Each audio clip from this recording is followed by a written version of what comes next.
Assalamualaikum, salam sejahtera. I'm Syabzan Johari and this is Agenda Awani. Well, Arakan, state of Arakan in Myanmar, there have been another heightened tension between the Buddhists and the Rohingya Muslims. Well, this is not new, but what's new is the current tension is happening now, even now, during the presidency, during the rule of the new government, democratic government. So a lot of people are questioning, why is this still happening? So here with me now is Mr. Muhammed Noor. He's the MD of Rohingya Vision TV. Welcome to the studio. Thank you very much.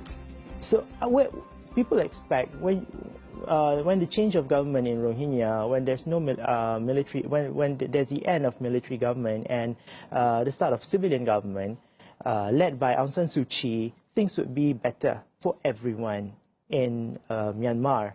Well, that's not the case. Yes, thank you very much for inviting me here. If we quickly look into what is the agenda of the Burmanization agenda, because only since from the beginning of the military until today, until the Aung San Suu Kyi, she is also part of the Burmanization program. Means to say, getting rid of all the non-Burmans or assimilating them into. So Arakan became the part of Burma from 1788, before the British colonization. So from since until today, there has been program going on to eliminate all the Rohingya Muslims as well, especially Rohingyas, and including other Muslims, to drive them out from there. So after they have started this program from the military until today, it has been carrying on. And Aung San Suu Kyi is silent in this case. So when we is silent, so it is clearly indicates that she is part of this Burmanization program. We just don't understand. We believe that what's happening in Arakan is true, even though the government in fact, the spokesperson of the president said that the Rohingya are the one who actually burned their home houses and places of worship, the mosque, to gain global attention, hence donation and funds.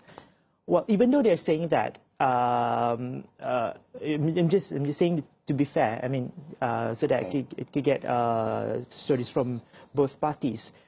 But why is she silent in such a way that people are questioning her status as a Nobel Prize winner?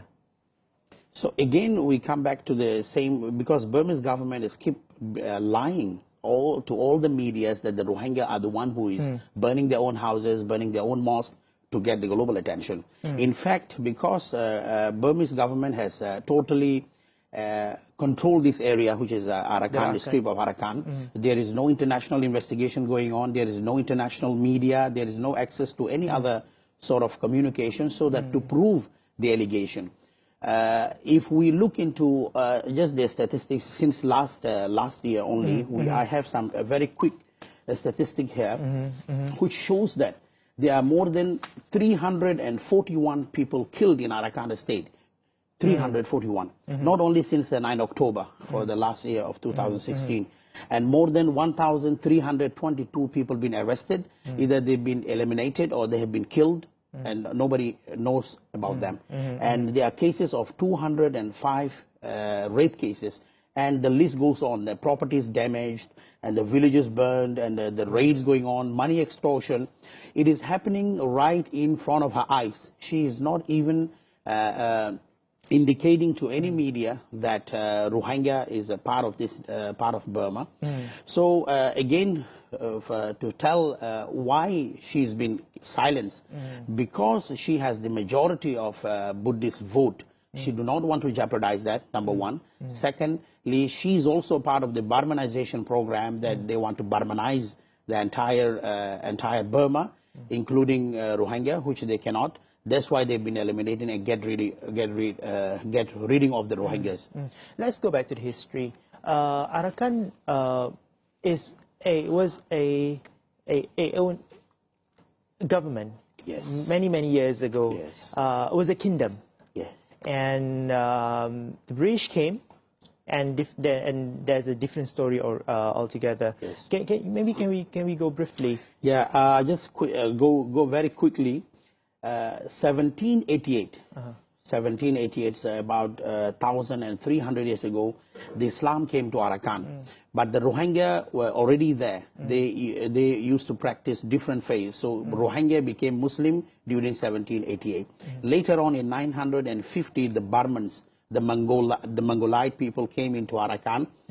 And 1784, the Burmese invasion called the Budapest, who came into Burma and invaded. And Arakan became a state of Burma. So a nation became a minority into Burma because Arakan itself is a kingdom ruled by Muslims for the last 300 years. So when Arakan became assimilated into Burma, the Rohingya became from a nation, became a minority of a country. Then they have been taken away minority rights. And then if I go quickly through, British invaded 1824.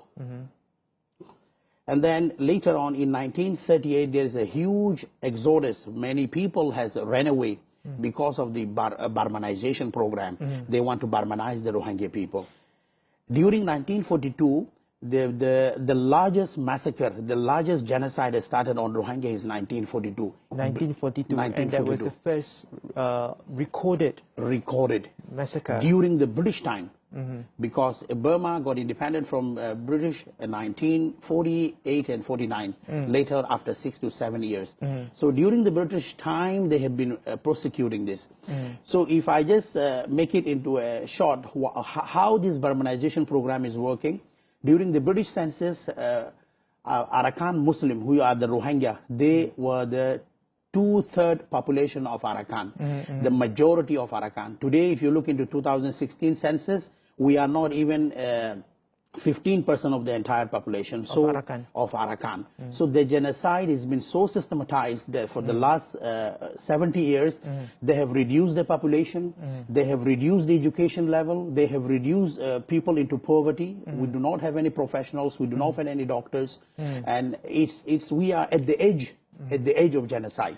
All right, we will talk about the short-term and long-term solutions, but we have to take our first short break, and we'll come back and talk about that.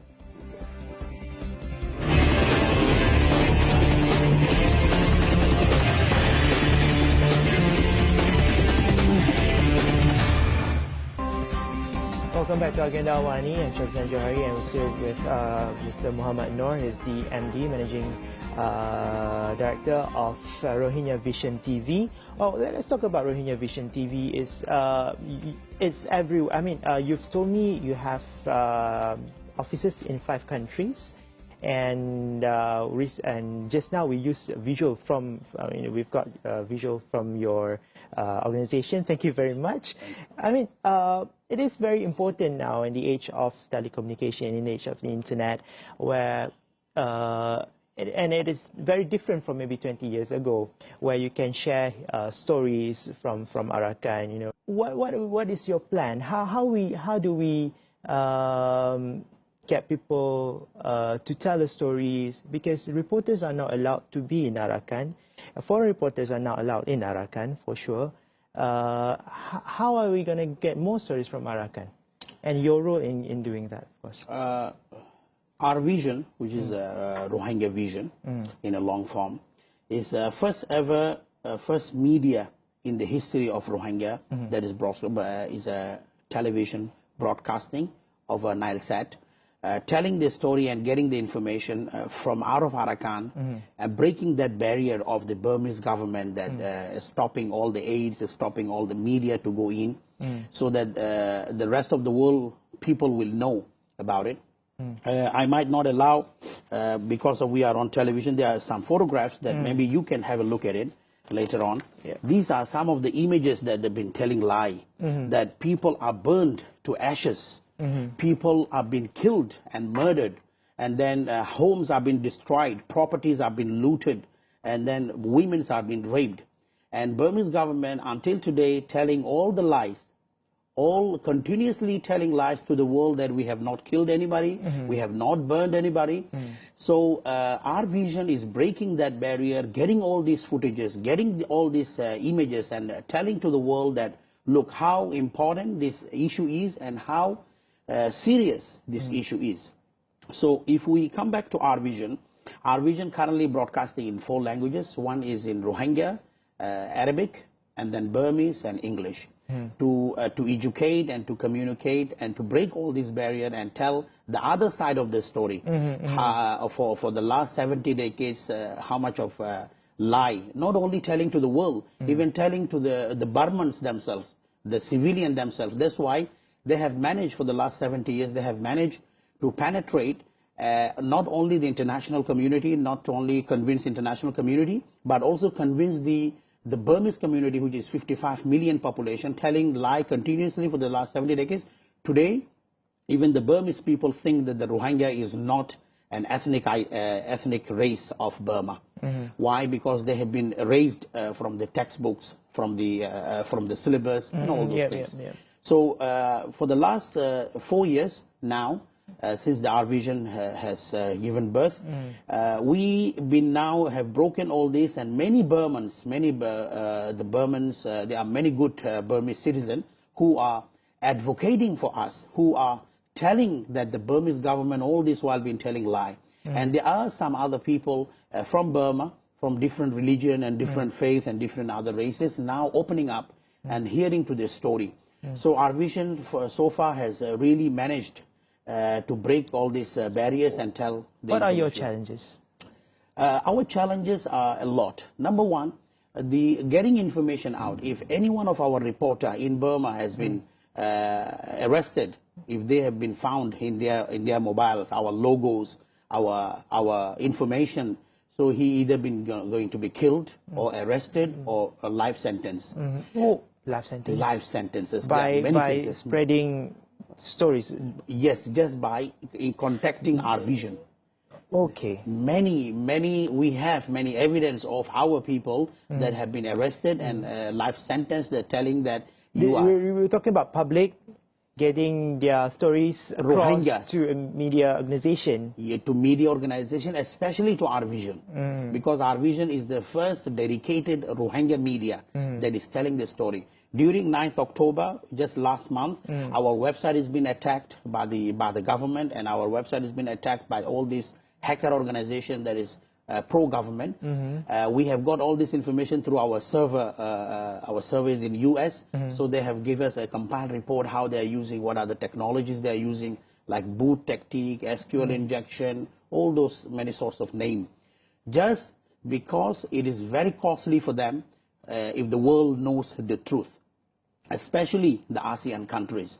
Because ASEAN country, look at, for example, like Malaysia, being a very diverse country with multiracial and multi-ethnic, Burma becomes a lot of people think that Rohingya is a threat to the ASEAN. Actually, Rohingya is not a threat to ASEAN. Burmese government is a threat to ASEAN because they are destabilizing the region. They are killing Muslims. There are many other Muslims lives in Malaysia, in Indonesia. They are instigating them. Not only that, and keep telling to the surrounding people that this is our internal matter. This is our internal affair. Do not interfere in our internal. How can be an internal matter when more than 150,000 people lives in Malaysia and more than 5,000 to 6,000 living in refugee camps in Indonesia, and many people lives in Thailand, and 50,000 are in refugee camp in India. This is a regional crisis. It's still Burmese government is telling to the world a lie, continuous lie, that it is our internal issue. It might instigate the rest of the region. It might lead to a regional instability between Muslims and the Buddhists and the other. So many, especially the governments of ASEAN, must take a serious action before it gets too late. Because when there is an oppression going on to a minority, we are one of the world's most persecuted minority.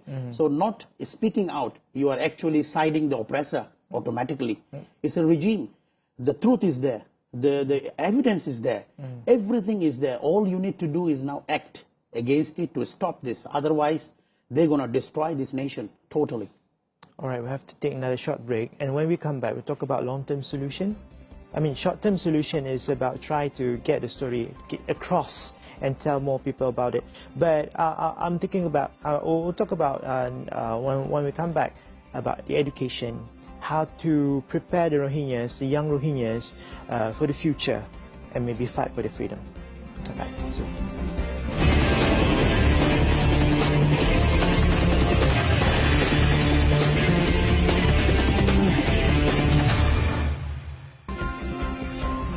Welcome back to Agenda Awani. We're still with Mr. Muhammed Noor. He's the Managing Director of Rohingya Vision TV. And we shared how, I mean, the Rohingyas themselves in Arakan and elsewhere can participate in telling the stories and getting their stories across.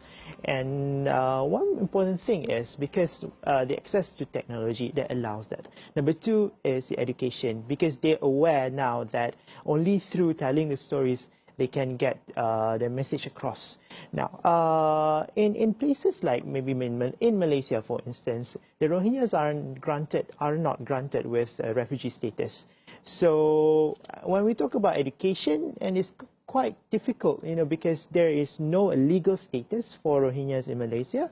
And how are we going to help in terms of education, giving enough education for the young Rohingyas for them to, you know, be independent and to survive, and then later to fight for their freedom.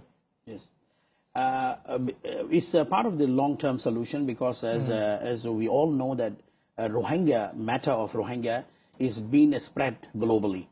So Malaysia can give an example to the world or the rest of the community around surrounding area, that there are more than 150,000 refugees who will be living in Malaysia because of the Malaysia is not a signatory to the UN Convention on the Human Rights and all this. So it is not legally recognized, but Malaysia being very kind in many ways, letting them allow to live in this country for many years, and allowing them to some sort of work and all this. But comes to what you said is that, helping them and legalizing them are two different cases, because legalizing them can be converted into a workforce, number one, and their children can be educated so that they are the case owner. They are the first who need to work on this case rather than any other race. So to do that, many steps can be taken by the government and by the NGOs.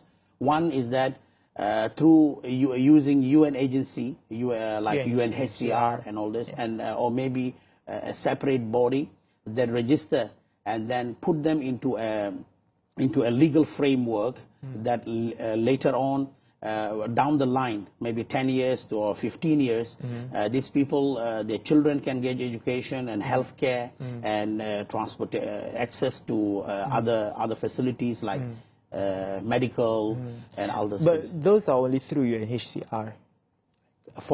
Currently, it is done through UNHCR, but it is not catered properly. It is not systematized. There is no proper regulation or from the motive from the government. I mean, Rohingyas are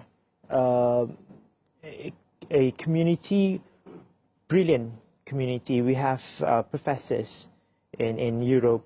You have businessmen. It's just that the Rohingyas aren't allowed with access to education, good education. If this is happening, if you can be given access to good education, you can pretty much change the world, man. Yes. So I mean, we have to make it, you know, a serious effort in allowing the Rohingyas and the diaspora's Rohingyas, the Rohingyas diaspora, sorry, the access to education, access to workforce. Of course, there are many countries taking initiative, like Saudi Arabia and some part of other Arabian countries.